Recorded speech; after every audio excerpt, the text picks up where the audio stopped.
Welcome to the Pen Tool Part 2, and here we're going to do some artwork with the pen tool. For me, I pay for a lot of stock photos, but with Adobe Illustrator, you can take an existing image that even is copyrighted and come in and create your own vectors using that image as a model and make something that could be way more artistic. So we're going to trace some artwork, and let's just go into Adobe Illustrator and get started. Here we are in Illustrator, and I have an image that I want to place in here. So I just go File, Place, and of course my Mac is a little bit slow. Find the folder where we can locate this image, and here we go. This is an old Volkswagen. Old. Okay, here we go, and we can see that this is copyrighted. Oh my, it's got the watermarks and everything. This image is not really here, so I'm going to click the embed button. I'm going to take the zoom tool, which is located down here, and then just click a few times so I can get a better view. Move some of these panels away so I can see what the heck is going on. Leave my toolbar in a good spot, and I am going to call this layer BG for background. That's what it is, and I'm going to lock that layer so that it doesn't move around on me. And then I'm going to make a new layer. And I'm just going to call this layer Side Bottom. That'll work for me. And then I'm going to get the pen tool, and here we go. I'm going to make this side panel right here first. It's the easiest one. And I just click. That's pretty easy. Click. Well, I'm going to rethink this a little bit. I'm going to come down here and go click there. Click there. We'll just get this whole thing going all at one time. Click there. Click here. And then I'm going to close the path. Okay, now we have a challenge here because we have some curves. I can make this curve work. I just come over here to the anchor point, drag that out some, then get the white arrow tool, drag it down a little bit. Come on now. Come on down. Bob Barker, come on down. Hey. Okay. It's not down perfectly, but there you go. Since that anchor point is selected, I can use my up, down, left, and right arrows to position it right where I want to. Now I need a curve here, but we just have a straight line, so I just come up here to the Bezier Pen Tool,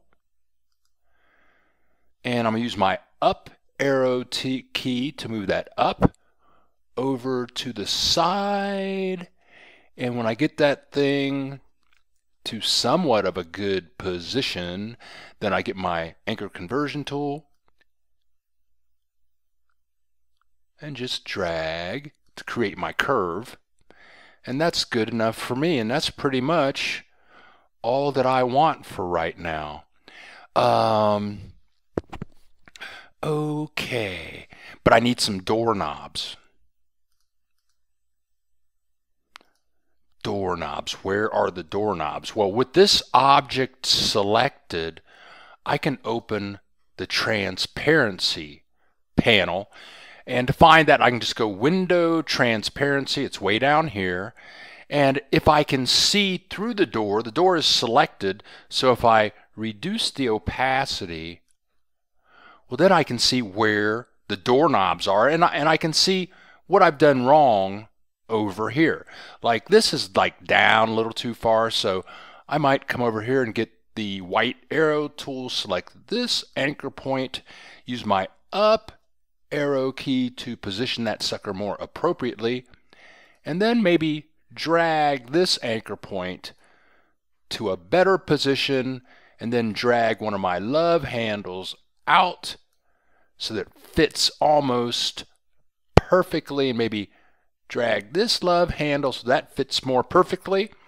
And I need a line that goes right through here and some hinges, but for now I'm going to make a new layer and I'm going to call this door knob. Okay, and for the doorknob I'm just going to make that like gray, and I could make a real, I could zoom in and really get that thing done, but I'm going to be lazy. I'm going to select the doorknob layer and get the rectangle tool. Where's the rectangle tool? It's hidden under the straight line tool, and I'm in a new layer and I'm going to make that gray. Okay, I'm good to go with that. And there we go. Okie dokie. Transparency is at 100%. Now let's zoom in because that's just a little too wide. The great thing about Illustrator is it has a more powerful zoom than Photoshop. You can go up to like 6,000% zoom. The doorknob's in. Now I'm going to make this straight line that goes from here to there. Maybe I'll do that just a little bit later. I'm going to make this side panel right here. I'm going to make a new layer, and I'm going to call it side top. I'm good with that. And make this portion up here at the top. Maybe I could have done that all at the same time, but I make sure that the side, let me lock the doorknob layer, let me lock the bottom layer, select the side top layer, and then get the pen tool, and I'm just going to do the easy part first. Before I do anything, I'm going to bring my fill to the front. Let's kill the fill in the toolbar, bring the stroke to the front. I'm going back to a black stroke and just click, click. Let's move the toolbar out of the way. Okay, click, click, click, click, click, click, click, close the path. And I think I missed a spot right here, so I can click on that white arrow tool and just drag that up there, get my anchor conversion tool and give that a little curve. And give this a little curve. Maybe I added too many anchor points, and once I get that going the way I like it, then I'm going to give it some fill, and I'm just going to swap the fill with the stroke by clicking that little sucker over there, and there we go. Okie dokie. So you can see where this is going. So I've got the side top, and I'm going to reduce the opacity of side top so I can get a better look at what's under it. And then I'm going to make a new layer, and I'm going to call this side top window. Okie dokie. So make this part of the window, let's just make the whole window, then we can put these frames in there. So I'm going to lock side top, go back to my swap the stroke over here, get my pen tool, and this is just the window. So I'm going to start here, there, here for the curve, here to stop the curve. Kind of click through here, see if I can get kind of lucky. Oh, go here, click here for the curve, straight down here, click here to start the curve, here to bend the curve, in the curve there, and then I just click start. I'm going to start the curve, then I've got to make an anchor point for the curve right there, and then I close the path. Come in with the anchor conversion tool and give that a little curve there, some curve over here, give this some curve here, and give this some curve there.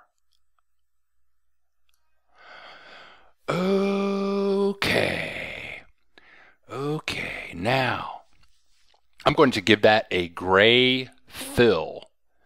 So I bring my fill to the front, give that some gray fill. Then I can go to the side top layer, and once I select, side top is locked, so I'm going to unlock it, click it, take the opacity back up to 100%. So now I've got that. Let's go down to the door. The door bottom is locked. I unlock it and take that up to 100%. It's gray. I don't know if I like that, but you can see where I'm going. I'm just going through here and making different layers, putting stuff on stuff. Right now, I mean, you can see if I worked on this for an hour, this would be pretty cool. I mean, and you saw how I used transparency just to see through things. Where's the doorknob? The doorknob is locked. Let's unlock the doorknob. Where is it? I click this arrow tool. Is it viewable? Yeah, there it is. Okay. Yeah, and you make different layers, add your lines, and like this window right here. This is something that I might make transparent and then maybe put a person behind it or some artwork that looks like a building or something on the other side. But there you go. You're making layers using your pen tool, your anchor conversion tool, adding anchor points, creating your curves, using the transparency panel to see through things, locking layers, hiding layers, until you get the job done. And the great thing about these vectors is, right now, side bottom is gray, but we could make that orange and make the doorknob like white, and maybe leave this blackness up here, and maybe lighten up the window color. It's only at 41% transparency. And we haven't gotten to gradients yet, but that's the beginning of tracing an object using the Bezier Pen Tool, using multiple shapes. And just think if we played around with stroke here. This orange side has no stroke. I'm going to bring stroke to the front, give that a stroke, and I think that's sufficient stroke. If I come over here to the hand tool, give the hand tool a double click, we're going from black and white to color. I mean, and look at that. If we're just messing around, we're just starting to have fun. So anyway, there you go. Have fun with it.